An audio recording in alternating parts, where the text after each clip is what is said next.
Hi guys, it's Geraldine Ralph. Welcome back to my channel. If this is your first time here, I have an early childhood program in my home where I care for 6 little ones under the age of 5, and I create content to help you run an amazing early childhood program in your home. So we have one of our friends here today, this little girl, Harper. Harper is getting ready to graduate, right? Are you excited?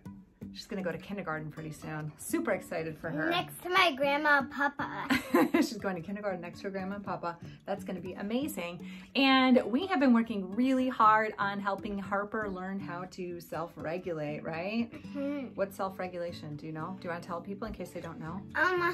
It means that you're supposed to be happy. Well, or if you get really frustrated and sad, and you need to calm your body down, we have ways to help you learn how to self-regulate, right? Mm-hmm. Sometimes whenever you get mad or sad or upset about something, what does it feel like inside?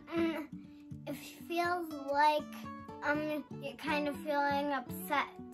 And what does it look like on the outside with your body? What happens to your face and your voice? It turns sad. It turns sad. And you could be crying or freaking out sometimes, right? Does that happen to you sometimes? No, but guess what? Last time at my house, Daddy saw like 3 spiders. You saw 3 spiders? But guess what? Last time one was laying an egg. Oh my goodness.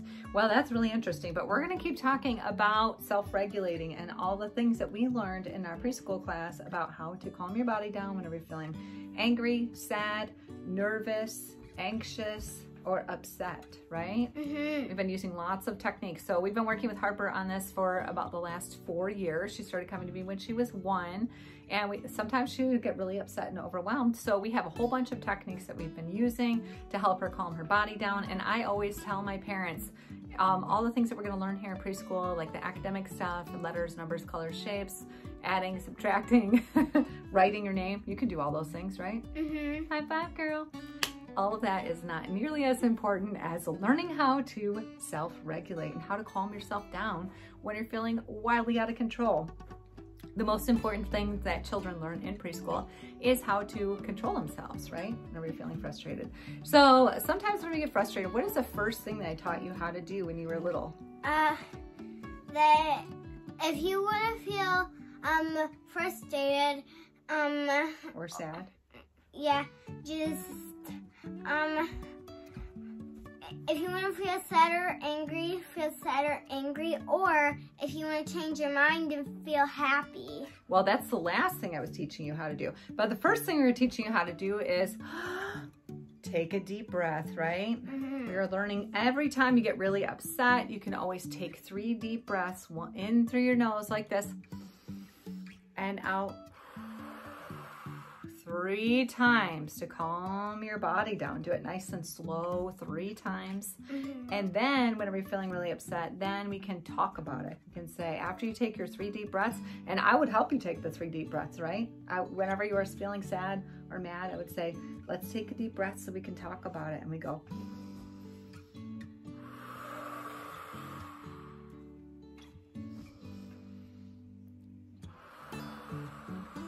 3 times until you calm down, right? And I would say, why are you feeling sad? And then you would tell me why you're feeling sad, right? And sometimes when kids are feeling sad, another thing we do is say, do you need a hug? Mm-hmm. Yeah. And when Harper was really little, sometimes she wouldn't know that she needed a hug, and she would be crying and she would be really upset about something. And even if I knew what the thing was that she was upset about, I would say, do you need a hug? And how would you feel after you get a hug? Happy. Happy, yeah. Sometimes we just sit together for a little while and we'd be quiet. And we just sit together even before we're ready to talk about it. We could take 3 deep breaths, or ask for a hug, right? Or we could just sit together and snuggle for a little bit. Or we could think about something happy. Something happy, yes. That's been our latest technique for getting in the happy spot, right? Sometimes Harper will feel really sad or frustrated, and she'll start thinking about something that makes her feel sad, and then we talk about it. Sometimes we do a breathing, sometimes we do a hug, sometimes we talk about it, and once we figure out what the problem is, and then we think about a way to solve the problem, right? And sometimes you can't even solve the problem. Sometimes you're just sad because you miss your mom and dad, right? So sometimes if you're just saying, I'm sad because I miss my mom and dad, then what do I say? You say, take a deep breath and stop thinking about the sad thing. Well, yeah, after we think about it and we talk about it and we know it's a sad thing, if we can't do anything about it, then you have to make up your own mind. And you have to ask yourself, how do I want to feel today, right? And you ask yourself, do I want to feel sad? Do you usually want to feel sad? No, usually you don't want to feel sad. I want to feel happy. You want to feel happy. And then we start thinking about things that make you feel happy. Like what kinds of things make you feel happy? Like Stella giving me puppy kisses. Stella is wonderful. She always makes me happy too. But today, remember we were doing that, and then you were saying it's not working, and then I said, you said I'm trying to think about the things that are making me happy, and then you said it's not really working, and then I said sometimes you have to not only think about the things that are making you happy, but you have to start talking about the things that are making you happy, right? Because when you start thinking about the things that are making you happy and you start talking about the things that are making you happy, then you get to decide how you feel, and the more you talk about happy things, the more you feel happy things, right? Yep, so you are in charge of your own body and your own mind and your own emotions, and you get to decide how to feel, right? Do you remember some other things that we've done to help you calm your body down whenever you're sad and feeling like you need to get yourself together? After we talk about it, of course. We always talk about the thing that makes you feel sad. And then we figure out if there's a way we can solve the problem. Sometimes it's just hugging or holding each other, or sometimes it's changing your mind. But do you remember whenever you were 4 years old, we used to always have a playlist on our iPhone, right? We go on the Spotify iPhone playlist. Do you remember some of the songs? Do you remember which songs? Which songs make you feel happy? There's one that's called Happy Hour, and I really love that one. Yeah.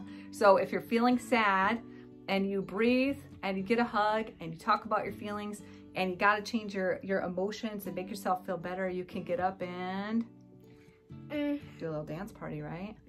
Yeah, that's a lot of fun. I even do that. Have you seen me do that? You see me exercise, right? Yeah, but I get frustrated. But you know what? It makes me laugh. What? If I was dancing and Stella came out of her crate and danced with me. She loves to dance. Sometimes Stella wears a party dress, doesn't she? She was wearing a party dress today. So yeah, we have lots of good ways to help you calm down and get your body back in order. We've been working on those for 4 years. You're like practically a pro at it now. And sometimes Harper is really good at helping other people, right? Whenever the other kids are feeling sad, you ask them if they need a hug, or you show them how to breathe, or you say, let's put on some happy music so that you can dance it off. Sometimes we even write words, right? Sometimes when Harper was feeling sad and she was missing her mom or dad, I would say, okay, well, we could write a letter to your dad, right? And then Harper would tell me all the words, and I would write them down for her, and I would read them back so we make sure we got all the words right. But now you know how to write a lot of those words yourself, right? Harper's really good at sounding out words and writing out her own letters. Yeah, now. like mom, dad, and my own name. How do you spell mom? M-O-M. Do you know how to spell Stella? No. Listen. S-T-A. E. Good guess. E. O. L. I. Good guess. A. Stella. S-T-E-L-L-A. We'll have to practice that. So those are some of the ways that we work on getting our emotions in check. Also drawing pictures. Also having some quiet time alone. Usually I would say, do you want to sit with me or do you want to have some quiet time alone? Or I say, do you want to draw a picture or do you want to write a letter? Do you want to get up and dance around? What can help you feel better after we identify the problem? So what are the steps again? Do you know? Deep breath. Deep breaths. Hug. You could do a journal or a picture or write a letter. Or you could dance it out with your favorite dance moves. Or you could think about things that make you happy. And if thinking about things that make you happy don't work, then you talk about things that are making you happy until you feel happy, because you are in charge of all of your own feelings, right? And you get to decide how you're gonna feel. And your mom and your dad and me and Aunt P, we're all here to help you get your body calm. And you know all the things to do to get your body together, right? And so that your body and your brain and your heart feel sparkly and happy. So are you ready for kindergarten? Yeah, I'm really gonna miss you a lot. I am gonna miss you too. And I'm so happy I got to be your teacher. Because we're really smart. We have a lot of fun. Harper loves to wear athletic clothes, just like me, right? Get your exercise on. We drink a lot of water, we do our exercises, and we eat a lot of healthy food so we can feel good and happy inside. And hang out with people that we love all day long. And that's how you feel happy, right? I'm so excited for you to go to kindergarten. Do you think you'll be able to help some other kids in kindergarten who might be having a problem with that? When my papa took me for a walk, I met my first classmate. I remember kindergarten. And I was guess so what? excited. What? And she had a brother. She has a brother? What was your new classmate's name? Do you know? I don't remember, kind of. You don't remember? Well, you know what? When I meet somebody new and I want to make a new friend, sometimes I give them something special so that they remember me. Maybe you could draw a picture and then next time you see her, you can give it to her so she remembers you. Maybe she's your first best friend. I love you.